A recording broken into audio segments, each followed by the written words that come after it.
IPhone, Samsung সহ অনেক company এখন ফোনের বক্সে চার্জার দেয় না, তাই বাধ্য হয়ে আলাদা করে বাজার থেকে চার্জার কিনতে হয়।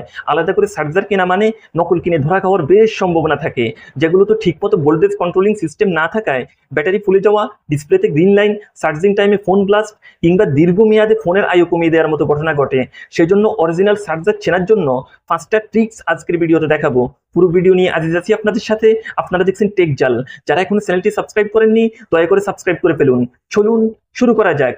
এই যে চার্জারটা দেখতে পাচ্ছেন, এটা স্যামসাং এর অফিসিয়াল অরিজিনাল চার্জার, আর এটা হলো স্যামসাং এর নাম দিয়ে বানানো ডুপ্লিকেট নকল চার্জার। এখন অরিজিনাল চার্জার চেনার জন্য প্রথমেই চার্জার থেকে কেবলটা খুলে রাখুন। এবার চার্জারটা কানের কাছে নিয়ে এভাবে হালকা করে নাড়াতে থাকুন। ভালোভাবে খেয়াল করুন কোনো শব্দ পাচ্ছেন কিনা।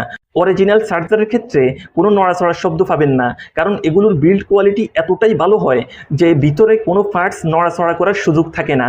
অন্যদিকে মিস্টার নকল চার্জারের ক্ষেত্রে দেখুন, এই যে নাড়াচ্ছি, হালকা নাড়াতেই ভিতর থেকে টেন টেন শব্দ পাওয়া যাচ্ছে, মনে হচ্ছে ভিতরে কি যেন একটা নড়ছে। নাম্বার 2, আপনি যে কোম্পানির চার্জার কিনতে যাচ্ছেন তাদের নাম খোদাই করা সিল আছে কিনা দেখে নিতে হবে। এই যে দেখুন, এটা যেহেতু স্যামসাং এর আসল চার্জার তাই এখানে স্যামসাং এর নাম খোদাই করে লেখা আছে, কিন্তু নকল চার্জারটাতে দেখুন কোথাও কোম্পানির নাম খোদাই করে লেখা নাই। নাম্বার 3, কেবল ফিটিংস চেক করে নিতে হবে। আসল চার্জারের ক্ষেত্রে দেখুন কেবলটা অ্যাডাপ্টারের সাথে খুব ভালোভাবে আটকে আছে, একটু নড়ছে না, মনে হচ্ছে কেবলটা এই চার্জারের জন্যই তৈরি করা হয়েছে। আর নকল চার্জারের ক্ষেত্রে কেবলটা দেখুন নড়ছে, মনে হবে অন্য কোথাও থেকে কেবলটা এনে এখানে বসিয়ে দেওয়া হয়েছে।